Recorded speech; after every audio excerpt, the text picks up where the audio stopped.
Assalamualaikum warahmatullahi wabarakatuh. Perkenalkan, nama saya Muhammad Purnama dari Hukum Tata Negara 3B. Di sini saya akan membahas sedikit banyak mengenai teori konstitusi. Hal ini saya lakukan guna memenuhi ujian akhir semester mata kuliah Hukum Tata Negara. Pembahasan kali ini akan saya uraikan ke dalam 4 subbab yang terdiri dari pengertian, ruang lingkup, tujuan serta sejarah perkembangan konstitusi itu sendiri. Mulai dari pengertian ya. Perlu kita ketahui bersama bahwa konstitusi itu berasal dari bahasa Prancis ya, yang memiliki akar kata consister, berarti membentuk. Maksud membentuk di sini ialah membentuk suatu negara. Dan membentuk suatu negara itu dalam kesadaran saat itu di Prancis. Setelah mengalami segala bentuk dialektika yang panjang, mereka menyatakan perlu suatu aturan gitu kan, yang paling mendasar supaya terciptalah suatu negara ataupun suatu sistem negara yang lebih humanis gitu kan. Nah, menurut LJ Van Apeldoorn, salah satu pakar hukum terkemuka yang memiliki integritas keilmuan yang sangat tinggi serta beberapa karya, dia membedakan konstitusi itu kepada dua, yakni konstitusi yang tertulis seperti hanya undang-undang dasar, atau kalau di dalam bahasa Belanda yang berarti grondwet gitu kan. Grond itu undang-undang, wet itu adalah tanah atau dasar.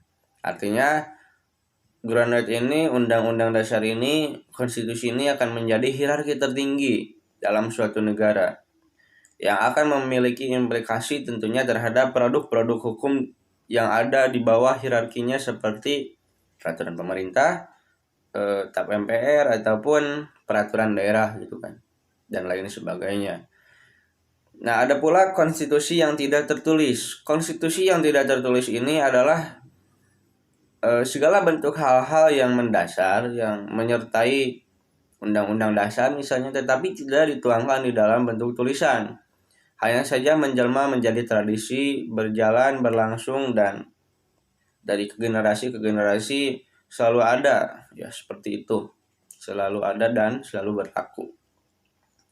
Nah, kalau menurut KCW Hare, dia memberikan pengertian konstitusi itu sebagai keseluruhan sistem berpikir yang memuat kumpulan aturan-aturan guna membentuk, mengatur, serta memerintah pemerintahan dalam suatu negara gitu kan. Jadi konstitusi ini misalnya di Indonesia itu kan memuat segala bentuk aturan gitu. Mulai dari aturan-aturan ekonomi, aturan politik yang bebas aktif, aturan-aturan mengenai pendidikan yang menghendaki mencerdaskan kehidupan negara gitu kan, dan lain sebagainya. Dan aturan-aturan ini akan membentuk gitu kan tugas-tugas yang lain yang akan ditempatkan kepada para penguasa gitu kan. Jadi pada hakikatnya para penguasa itu tidak mengatur rakyat secara absolut, tapi para penguasa itu adalah corong daripada undang-undang yang ada. Seharusnya seperti itu, corong atau kepanjangan tangan daripada cita-cita suatu undang-undang gitu kan. Nah, oleh karena itu para penguasa sebenarnya haruslah dituntut memahami gitu kan terhadap isi daripada undang-undang, paling tidak memahami hal-hal yang universal dan fundamental gitu kan. Selanjutnya kita akan beranjak kepada pembahasan kedua yang membahas mengenai ruang lingkup konstitusionalisme gitu kan. Nah, baik di dalam ilmu hukum tata negara ataupun ilmu politik, biasanya yang pertama itu pembahasan mengenai ruang lingkup konstitusi itu adalah anatomi kekuasaan politik ya, yang tunduk kepada hukum, seperti yang dapat kita saksikan bahwa anatomi kekuasaan politik itu yang paling biasanya disorot adalah eksekutif seperti presiden, wakil presiden gitu kan. Meskipun di sisi lain ada juga legislatif dan yudikatif. Tapi sekali lagi yang biasa disorot itu adalah eksekutif. Karena legislatif itu berfungsi membuat aturan-aturan, sedangkan yudikatif itu berfungsi untuk mengawasi, juga mengadili gitu kan, memberikan pengadilan. Tetapi sekali lagi yang biasanya disoroti adalah eksekutif. Meskipun pada dasarnya ketiga lembaga politik tersebut haruslah tunduk dan patuh kepada undang-undang. Kenapa kepada hukum? Kenapa harus patuh gitu kan? Harus tunduk kepada hukum? Karena hukum ini pada dasarnya adalah kontrak sosial gitu kan. Kesepakatan bersama. Kesepakatan seluruh masyarakat di dalam suatu wilayah, di dalam suatu negara. Oleh karena hukum tersebut adalah kesepakatan bersama, maka yang menuruti peraturan hukum itu bukan hanya rakyat saja, tetapi pemerintah juga harus menuruti hukum tersebut. Dalam artian, kalau undang-undang mengatakan tidak boleh korupsi, ya tidak boleh gitu kan. Kalau undang-undang menyatakan tidak boleh ada diskriminasi terhadap masyarakat yang minoritas, ya tidak boleh ada. Kalau undang-undang menyatakan menampung kehidupan orang-orang yang miskin, ya pemerintah harus menanggungnya gitu kan, harus memberikan kebijakan-kebijakan yang ada. Kalau undang-undang mengamanatkan bahwa ada hak asasi manusia dan patut untuk diberlakukan, maka masyarakat tidak boleh digenosida misalkan oleh para pemerintah. Maka pemerintah tidak berhak membunuh satu jiwa pun dari kalangan masyarakat tanpa alasan yang jelas gitu kan, tanpa alasan-alasan yang dibenarkan oleh hukum. Jadi hukum itu adalah dasar yang akan mengatur jalannya para pemerintah yang ada di dalam politik, dan harusnya seperti itu meskipun di dalam fakta lapangannya banyak pemerintah-pemerintah yang menyeleweng gitu kan daripada hukum. Nah, adapun pembahasan yang kedua di dalam ruang lingkup konstitusionalisme ini adalah jaminan mengenai hak asasi manusia. Hak untuk hidup, hak untuk mendapatkan pengakuan kewarganegaraan, hak untuk berpolitik, hak untuk berpendidikan, dan lain sebagainya. Kenapa hak asasi manusia ini perlu dijamin dan dilindungi oleh undang-undang? Karena hak asasi manusia ini kan merupakan hak kodratì gitu, yang melekat kepada setiap individu. Dan hak asasi manusia ini bukanlah pemberian daripada suatu negara. Artinya negara tidak bisa semena-mena terhadap manusia manapun. Karena bukan negara yang memberikan hak asasi manusia tersebut, sehingga negara tidak mempunyai wewenang untuk mencabut hak asasi manusia seseorang. Karena sekali lagi hak asasi manusia ini adalah hak kodratì, hak yang kalau di dalam pembahasan idealisme itu muncul atau merupakan pemberian daripada Tuhan Yang Maha Esa gitu kan. Nah, kalau yang ketiga itu ya peradilan yang bebas dan mandiri. Maksudnya peradilan ini terpisah daripada kekuasaan politik gitu. Peradilan di sini berdiri pada kaki sendiri ya dalam tanda kutip, dan peradilan ini tidak mempunyai keberpihakan terhadap partai partai hijau atau partai merah atau partai putih dan lain sebagainya. Tetapi peradilan ini keberpihakannya itu didasarkan kepada undang-undang gitu kan, didasarkan kepada konstitusi. Nah, adapun yang keempat itu yang paling fundamental selanjutnya itu adalah mengenai pertanggungjawaban kepada rakyat sebagai apa? Sebagai sendi utama di dalam demokrasi.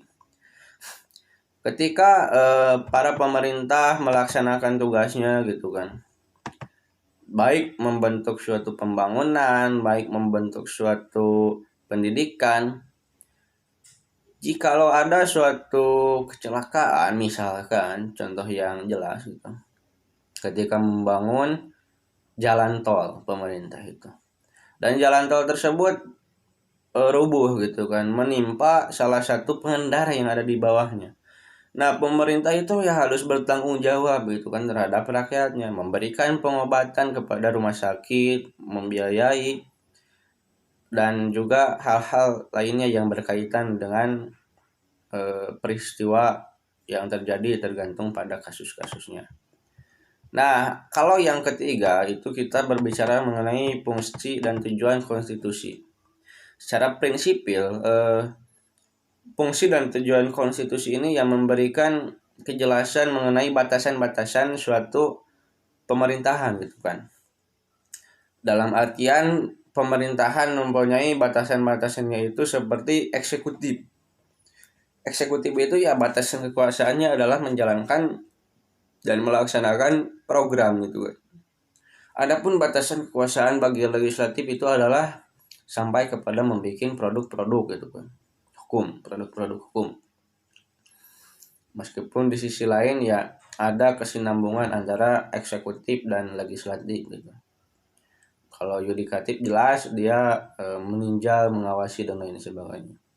Nah, batasan-batasan tersebut harus diciptakan, harus dibentuk, harus diperjelas supaya tidak ada totalitarianisme gitu di dalam suatu negara. Karena kalau di dalam suatu negara terbentuk totalitarianisme dalam pemerintahannya, yang nanti terjadi itu ya otoriter gitu kan.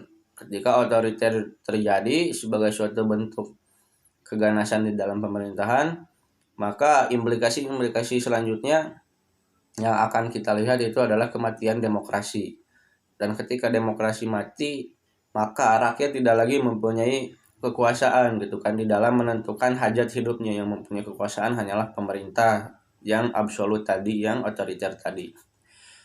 Nah, selain memberikan pembatasan juga tentunya memberikan pengawasan gitu kan terhadap kontrol-kontrol penguasa, memberikan pengawasan terhadap eksekutif oleh KPK misalkan. Demikian juga oleh kepada siapa? Kepada legislatif dan yudikatif. Barangkali ada menyogok dalam suatu proyek pembangunan, barangkali ada suatu eksploitasi yang ilegal oleh pemerintah di dalam menjalankan tugasnya dan melakukan penyimpangan di dalamnya dan lain sebagainya. Seperti itu ya. Nah, selanjutnya kita akan berbicara mengenai tadi sejarah konstitusi gitu kan. Dimana sejarah konstitusi ini sangat panjang gitu kan. Membutuhkan waktu yang sangat lama. Dimana sejarah konstitusi ini tidak berlanjut atau berlangsung pada perkembangan yang 1 tahun 2 tahun lamanya, melainkan berabad-abad lamanya. Kalau kita melihat buku-buku sejarah, kita akan menemukan bahwa konstitusi modern yang cukup modern, sekali lagi saya katakan cukup modern, itu sebenarnya ada pada masa kepemimpinan Nabi Muhammad SAW di Madinah. Tetapi sebelum itu masih ada cikal bakal konstitusi lainnya, yakni di Yunani pada 900 sebelum Masehi, tepatnya di kota Sparta gitu kan, sebuah negara aristokrat militeristis. Nah, di sana itu ada undang-undang Lycurgus. Tetapi undang-undang Lycurgus ini tentunya hanya berlaku kepada masyarakat ataupun wilayah kekuasaan Sparta. Berbeda halnya dengan di Athena. Kalau di Athena ada undang-undang lain ataupun ada konstitusi lain, yakni terbentuknya itu pada 594 Masehi, namanya itu adalah Undang-Undang Solon. Nah, negara demokrasi ini adalah negara demokrasi ya, si Athena itu. Nah, tentunya karena meskipun pada satu wilayah Yunani, tetapi saat itu bentuknya adalah negara kota, maka keberlangsungan undang-undang ini hanya bagi wilayahnya saja. Undang-undang Solon ya untuk Athena, undang-undang Lycurgus ya untuk Sparta gitu kan. Tetapi perlu ketahui bahwa pada masa ini konstitusi masih sangat sederhana gitu kan. Karena konstitusi yang ada itu baru dalam bentuk tradisi-tradisi aturan. Belum seperti halnya saat ini. Kalau dibandingkan dengan konstitusi yang pada saat ini, tentunya sangat jauh gitu kan. Meskipun ya disinilah cikal bakal awal adanya suatu konstitusi. Nah, kalau kita melihat pada pada 27 sebelum Masehi di wilayah Romawi gitu kan, kekuasaan Romawi, di situ ada konstitusi Romawi. Dalam artian konstitusi Romawi ini tercipta pada kekuasaan Kekaisaran Romawi gitu kan. Konsep daripada konstitusi tersebut itu adalah Ordo et Unitas gitu kan. Ordo et Unitas ini berarti persatuan, tetapi persatuannya itu digalangkan kepada pengikut Yohanes kalau tidak salah. Meski demikian, persatuan dan kesatuan yang digalangkan pada pengikut Yohanes ini ya merupakan dasar-dasar kecil ya daripada timbulnya nasionalisme. Nah, selain Ordo et Unitas, ada juga yang namanya Ultimate Power, bahwa kekuasaan tertinggi itu ada pada raja gitu kan. Nah, seiring berkembangnya waktu pada abad pertengahan, Romawi itu tidak lagi stagnan pada posisi tersebut, tetapi mereka berbelok menjadi feodal, dan feodalisme berlaku pada saat itu gitu kan. Adapun tadi itu pada masa klasik ya, pada sekitaran abad 7, tepatnya pada 622 Masehi, Nabi Muhammad SAW beserta para sahabatnya, kaum Ansor, kaum Muhajirin, bahkan kaum Yahudi yang dari Bani Quraidah, dari Quraidah, dan dari Bani Nadir, mereka membuat satu bentuk kesepakatan bersama untuk menghidupkan negara Madinah, untuk menyusun suatu negara Madinah. Maka terlahirlah pada 622 Masehi itu Sohifat yang dikenal sebagai Konstitusi Madinah. Di dalamnya itu terdapat 47 undang-undang gitu kan. 47 poin. Dan di dalamnya itu terdapat nilai-nilai pluralitas, di mana undang-undang ini mengakui kebebasan beragama, mengakui juga suku-suku dan bangsa-bangsa yang ada. Dan keberagaman tersebut, pluralitas itu dipersatukan dalam suatu kesatuan, yakni kecintaan dan kepentingan politik di dalam negara Madinah gitu kan. Yang berarti poinnya adalah unity. Nah, selain itu juga ada egalitarian di dalam muatan konstitusi tersebut. Artinya suku manapun, agama manapun, mereka berhak hidup dan mempunyai kesempatan yang sama di dalam menjalankan ekonomi dan lain sebagainya. Selain itu ada juga ekualitas yang berarti kesetaraan. Dalam artian tidak dibenarkan suatu warga negara yang muslim mendiskriminasi warga negara yang non-muslim. Dan begitu juga sebaliknya, karena semuanya sama gitu kan kedudukannya di hadapan sosial dan juga di hadapan hukum. Selain itu ada juga freedom, yaitu kemerdekaan, di mana tidak boleh ada eksploitasi de nation per nation, ataupun tidak boleh ada eksploitasi de ilham per ilham gitu kan. Selanjutnya itu adalah nasionalisme dan bela negara, di mana semuanya harus mempunyai rasa cinta terhadap tanah air mereka, tanah Madinah, dan rasa cinta tersebut diekspresikan di dalam bentuk bela negara. Jika terjadi suatu penyerangan oleh pihak Quraisy, maka Muslim dan Yahudi harus bekerja sama, ataupun agama lainnya harus bekerja sama untuk menghalau ekspansi tersebut gitu ya. Nah, seiring berjalannya waktu ya, pada abad 15 yang dapat kita lihat saat itu adalah absolutismenya para raja, di mana raja kekuasaannya itu sangatlah adikuasa, sangat tidak terbatas, sangat absolut dan totalitarianisme gitu kan. Hal tersebut dapat kita lihat pada ungkapan Louis XIV yang menyatakan el etat chesmoy gitu kan. Nah, selain di kawasan tersebut, absolutisme raja-raja ini juga berlaku di Rusia, di Prusia atau Jerman, dan juga di Australia. Kalau kita melihat dan memperhatikan pada tahun-tahun 1688-an, di situ ada satu peristiwa yang cukup penting gitu. Di mana peristiwa yang saya maksud itu adalah berakhirnya absolutismenya para raja yang ditandai dengan The Glorious Revolution. Dengan demikian, kekuasaan yang tadinya dikuasai sepenuhnya seutuhnya oleh raja sekarang beralih dengan dikuasainya kekuasaan itu oleh para parlementer gitu kan. Puncaknya itu adalah pada 1789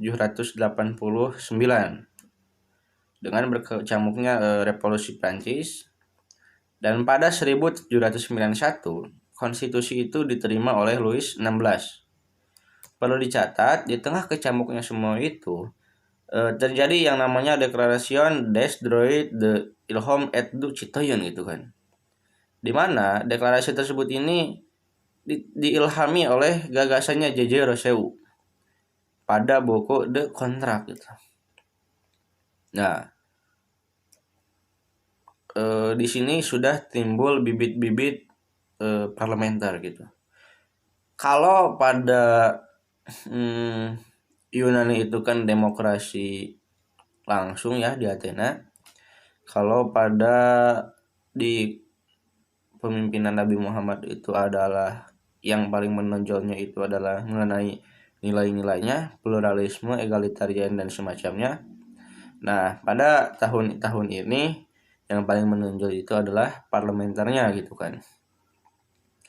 Meskipun belum sempurna, belum seutuhnya seperti apa yang kita rasakan selama ini, di waktu ini, di saat ini gitu. Nah, kalau kita melihat pada tahun-tahun selanjutnya, yakni pada 1787, di situ mulailah di Amerika Serikat terbentuk konstitusi yang tertulis. Nah, konstitusi tersebut yang dilakukan oleh Amerika Serikat, dipropori oleh Amerika Serikat, oleh bapak-bapak pendiri Amerika Serikat, bapak-bapak panding padarnya maksudnya, diikuti juga oleh negara-negara lain seperti halnya di Spanyol pada 1812-an. Dan juga pada 1814 oleh negara Norwegia. Selain itu juga di Nederland pada 1815 dan juga di Belgia pada 1831 serta di Italia pada 1848 dan juga di Austria pada 1861 kalau tidak salah.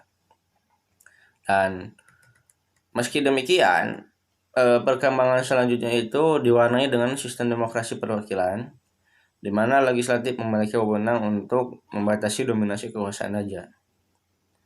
Selain itu, dengan menjalani semangat nasionalisme dalam produk hukum yang berlaku. Maksudnya dua pokok ya ciri khas yang saat itu terjadi itu adalah parlementer, ada legislatif, dan juga nasionalisme yang senantiasa menjadi ajaran di dalam konstitusi tersebut. Kalau pada 1914 terjadi perang dunia. Nah, kalau kita perhatikan lagi, bahasanya banyak kalau ya. Perang Dunia 1 ini banyak penghancuran negara-negara yang notabene-nya itu bukan negara yang liberal oleh negara-negara yang liberal. Hal tersebut dilakukan supaya negara-negara yang non-liberal itu menganut demokrasi dan juga menganut nasionalisme gitu. Tentunya hal tersebut memancing pergolakan-pergolakan di wilayah lainnya seperti pada 1917 di Rusia gitu kan terjadi revolusi. Dan pada 10 Januari 1920 juga ada gitu kan kecamuk-kecamuk perang. Dan juga pada 10 Januari 1920 itu kalau tidak salah dibentuklah LBB. Nah, salah satu LBB ini ya tadi untuk menyebarluaskan paham konstitusionalisme yang berdasarkan demokrasi dan juga nasionalisme serta pembagian kekuasaan itu kan. dan pada 24 Februari 1920 di Jerman terjadi pemberontakan oleh Nazi sebagai reaksi terhadap LBB. Karena kalau kita lihat ketika Nazi memberontak gagal, si Hitler itu dipenjara, kemudian mengikuti pemilu lagi dan dia menjadi pemimpin di sana. Setelah menjadi pemimpin, dia tidak lagi menerapkan demokrasi untuk beberapa waktu. Dia menjadi totalitarianisme, menjadi otoritarianisme. Itu artinya dapat kita katakan bahwa pemberontakan Hitler itu adalah antitesa terhadap hegemoni oleh LBB, oleh kaum liberal dalam mengajarkan, menyebarkan, menanamkan konstitusionalisme yang berdasarkan demokrasi dan nasionalisme. Karena kalau kita dilihat-lihat lagi dari segi ideologi, saat itu kan ideologi sudah sangat sangat cukup kental mempengaruhi kehidupan masyarakat dalam hal partai dan lain sebagainya. Hingga pada akhirnya itu ya pada puncaknya meletuslah Perang Dunia pada tahun 1939, tepatnya pada 1 September.